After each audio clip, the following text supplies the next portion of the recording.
Hey, what's up, everyone? Today, we're going to dive deep and uncover the secret identity of one of the orchestra's coolest, most surprising instruments. It's often kind of misunderstood, but it might just be the most important character in the whole group. Let's get to know the bassoon. So, quick question for you. If you had to pick one instrument in the entire orchestra to be the class clown, which one would you choose? If you were thinking of the bassoon, you are absolutely right. But here's the thing, its funny side is only half the story. This instrument isn't just a comedian, it's a super deep and complex character. Okay, so let's start with this character's build, like its basic stats in a video game. To really understand the bassoon's personality, you gotta see how it's put together. And trust me, its design is just as wild as its sound. So here's the bassoon's hardware, its loadout. The main body is usually made of maple wood, and that's what gives it that really warm, rich sound, perfect for its more serious singer personality. Now all those keys, they're like the high-speed buttons on a gaming controller, letting the player pull off these lightning-fast, quirky jumps for its clown side. The sound actually starts with the reed, these two tiny pieces of cane that vibrate together. You can totally think of it as the bassoon's voice box.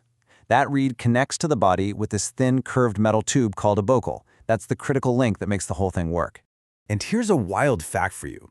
If you could somehow unbend a bassoon, it would be about 4 feet long. Yeah, seriously.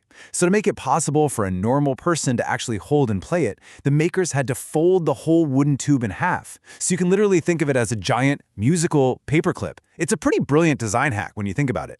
So how does all of that come together to actually make music? Well, it's like a simple chain reaction.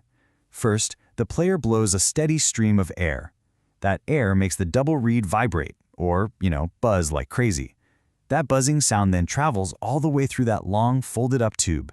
And as it's traveling, the player presses down the keys to change which path the sound takes. That's what changes the notes. It's really a team effort between your breath, the reed, and your fingers. Okay, now that we know its build, let's check out its special moves. Once you get how the bassoon makes a sound, you can really appreciate the incredible range of sounds it can make. This thing is no one-trick pony. The bassoon can switch between completely different personalities in an instant. And this is exactly what I mean. On one hand, you have the clown.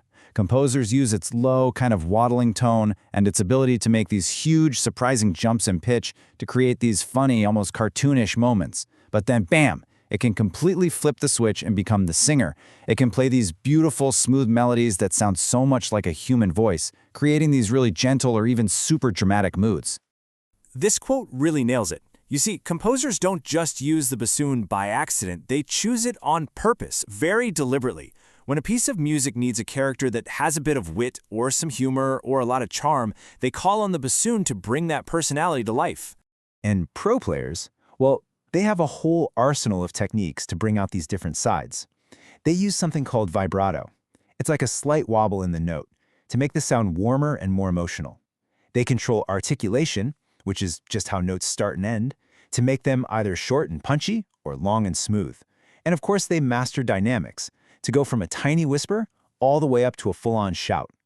They can even do these wild special effects, like flutter tonguing, which kind of sounds like you're rolling your R's right into the instrument. So with all these skills, where's the bassoon fit in on the team?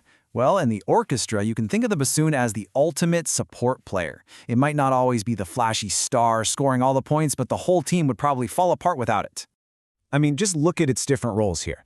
A lot of the time, it's providing the harmony and support. It's that deep foundation that just makes all the other instruments sound better. But then, it can totally step up and carry the main melody with that soulful, singing voice. And of course, it's always ready to jump in for some comic relief. It's just incredibly versatile. And the greats knew this.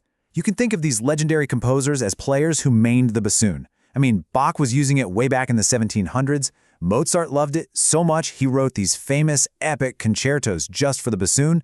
And then Beethoven used its unique sound to create totally new textures nobody had ever heard before in his symphonies. This instrument has been a key player for centuries. All right, that brings us to the final section. Now that you're in on the bassoon secrets, I'm giving you a mission. It's your very own bassoon challenge. So the single most important thing to remember is this. Never underestimate the bassoon. It's a complete character. It can be the funny sidekick, making you laugh one moment, and then the soulful hero, giving you chills the very next. It's that incredible range that makes it one of the most fascinating voices in the entire orchestra. So here's your challenge. The next time you're watching a movie or maybe playing a video game, listen really closely to the music. See if you can spot the bassoon. And when you do, ask yourself, what role is it playing? Is it the hero right now, or is it the clown? Have fun with it.